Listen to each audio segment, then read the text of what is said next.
In diesem Video zeige ich euch die In this video, I'll demonstrate and explain the BSV method, or the Behrens method. I'll also show you exactly what makes this method better than the classic approach. I hope you enjoy watching.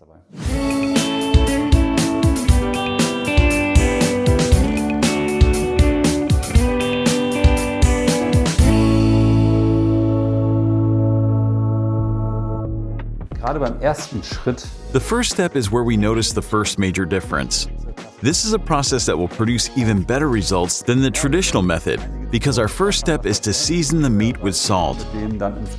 Many of you are probably questioning why I would salt the meat and then put it in boiling water. This is where I should illustrate the difference between the BSV method and the classic method. Traditionally, the raw unsalted steak goes into the plastic Sous Vide bag, which is then placed in water at the desired temperature. This is about 56 degrees Celsius. So, the meat sits in the water for some time, allowing the meat protein to coagulate. During this time, somewhere between 30 to 45 minutes, a good portion of the meat juices escape in the bag, which will result in a noticeable lack of flavor later. What makes a steak a good one is flavor. In the classical sous vide process, that important component gets lost within the first step. By adding the salt towards the end of the cooking process, we can develop a better crust. Also, because we then put the meat in the boiling water, the meat protein will coagulate much more quickly, allowing barely any of the meat juices to escape. This means that we can preserve more flavor in the meat. I have two beautifully dry-aged ribeye steaks to fully demonstrate this method. We aged these steaks for about 5 weeks. I also have our very own homemade fine sea salt, in Parma quality, which has a high purity level, but of course you may use whatever salt you want or have. It is extremely important to season the meat generously with salt 2 to 3 minutes before vacuum sealing it in the bag. 2-3 Minuten vorm Vakuumieren macht. Exactly the way I'm doing it. Reichlich salzen, also wirklich gut salzen, so wie ich es hier gerade mache. Schon ein bisschen ordentlich was drauf. Das Ganze aber wirklich nur ein paar Minuten vorm nächsten Schritt. The second step is sealing the steaks. For this, I prepared 2 Sous Vide bags, which can withstand 60 degrees Celsius water temperature for up to 3 hours. Not even Ziploc-style bags can do that, so make sure you have the right one. I've rolled it down inside and out to avoid smudges. I'll be placing each steak in a bag of its own. Make sure not to stack them on top of each other. Now we can seal the steaks. I'm using a commercial-grade sealing device to properly seal the bags. You can get this type of device anywhere. Follow the instruction on the device you have.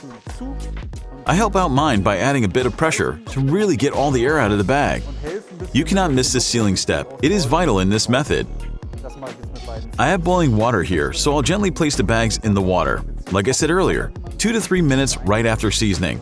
No need to worry. I have a timer right here set to 2 minutes, so there are no delays throughout the process. As soon as the 2 minutes are up, I will take the steak out of the boiling water and dunk it in cold water immediately.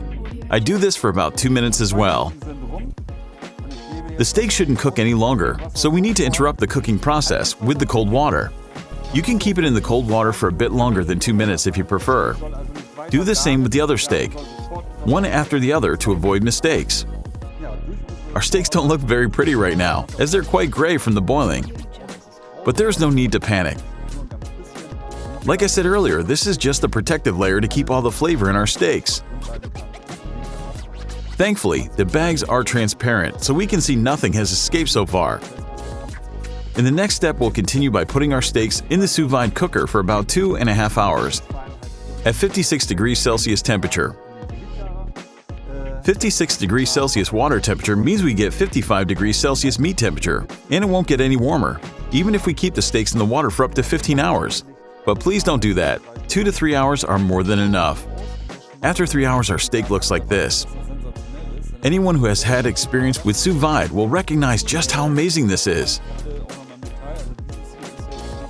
Most of the meat juices have stayed intact, and not much has been lost in the bag. To be more precise, only 1/4 of a shot glass has spilled out so far out of this 400-gram steak.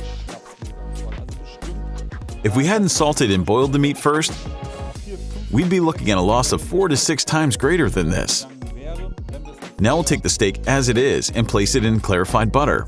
First, we sear the steak for 1.5 to 2 minutes. Then we flip it and sear it on the other side. So, jetzt ist 1,5 Minuten rum. Wir gucken uns das mal an. Yeah, I don't think it could look any better than this. The steak needs to cook a bit longer. Jetzt nochmal 1,5 Minuten. After that, I'll dab it with a paper towel and show you guys our cross-section. So, nachdem ich das eben ein bisschen mit Küchenkrepp abgetupft habe. Let's give it a look. We have a beautiful ideal red color with a minimal grayness around it. That all comes from the time spent in the pan. As you can see, the 2 minutes in the boiling water didn't cause any damage. Minimal grauer Rand.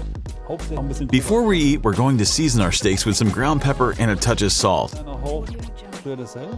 Nicht mehr viel, wir hatten ja schon gesagt. Now on to the worst part of my job, tasting the food.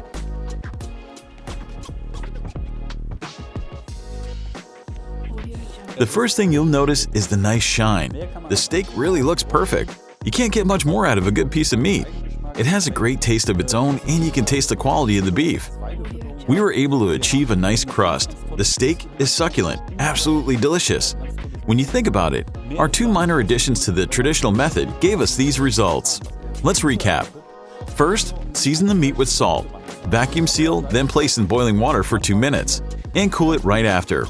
Just a minor addition to the sous vide process results in a huge flavor upgrade.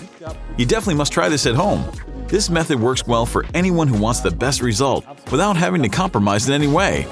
Have fun cooking and recreating this dish.